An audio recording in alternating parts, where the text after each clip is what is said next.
Today we're going to talk about a war that America has been waging within its own borders for more than 50 years, the war against drugs. So this war is a government-led policy initiative which aims to reduce drug abuse in America through increased policing and harsher prison sentences.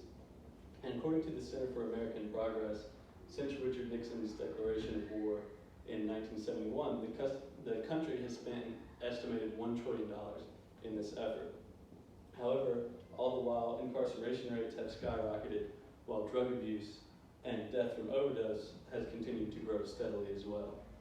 So this would seem to demonstrate that the war has largely been unsuccessful, and it is long past time to redress the issue of drug abuse in America with a focus on alleviating the long-term effects in individuals, avoiding the tragic outcomes of overdose, freeing a large swath of the population from the shackles of incarceration, reducing violent crime, and focusing on treatment and not punishment. And the mechanism through which we can address all of these things is decriminalization. So to begin to talk about the aforementioned topics, we're going to start with the penal punishment system. And according to the organization Prison Policy Initiative, there are more than 1 million nonviolent drug arrests made every single year. And these arrests end in the offenders having a criminal record, which then acts as a barrier to legal employment. And this, unfortunately, contributes to recidivism or relapse. And so effectively what we have is a system that creates a cyclical process which begins and ends with drug abuse. And Morgan Godwin, a heroin addict in recovery, said regarding the system that it was as if being addicted to heroin wasn't miserable enough, but that the system making her more miserable would make her stop using.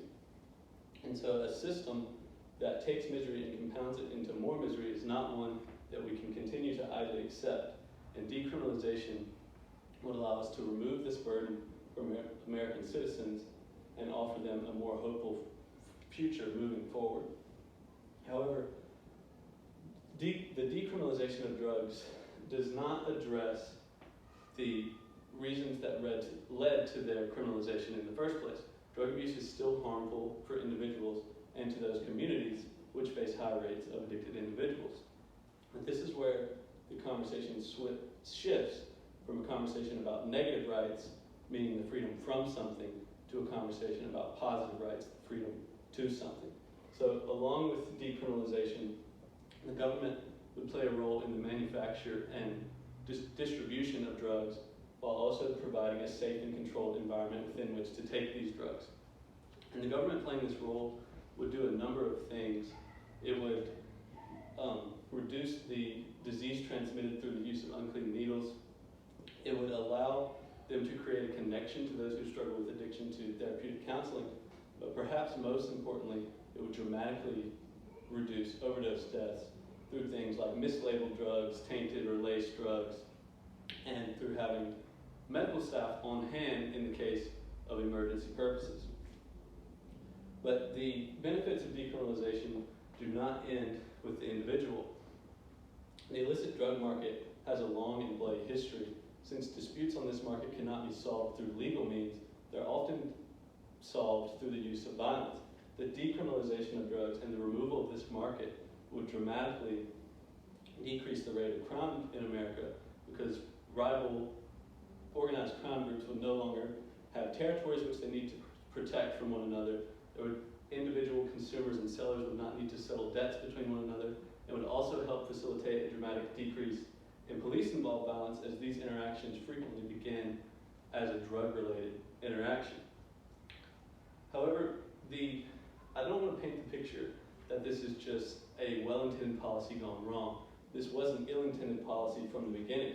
One of Richard Nixon's aides is quoted as saying, "We knew we couldn't make it illegal to be either against the war or black, but by getting the public to associate hippies with marijuana and black people with heroin and criminalizing both heavily, we could disrupt those communities. We could arrest their leaders, vilify them night after night on the evening news." And we have in fact seen this play out. Over the past 50 years, we have seen drug policy applied unfairly and unevenly across communities, with minority communities facing far greater rates of arrest and incarceration than white communities white communities despite facing similar rates of drug addiction.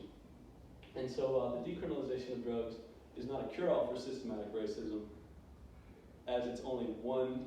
It has been proven to be a particularly powerful and insidious use of systematic oppression, and its removal would be a great stride forward towards a more equitable future in America. And so when we begin to compare our present practice, our present drug policies, to this more idyllic version, we can begin to see the present practice for what it is, which is misguided at the least and insidious at its worst. Our current policy has isolated addicts from the rest of society, has allowed for the continued oppression and marginalization of minority communities, and left a long trail of blood in its wake. Decriminalization would remove these burdens while also allowing us to treat those who struggle with addiction not as criminals, but as individuals. And this shift in approach would go a long way towards making America what it has always claimed to be, which is a land of hope and opportunity with liberty and justice for all. Thank you.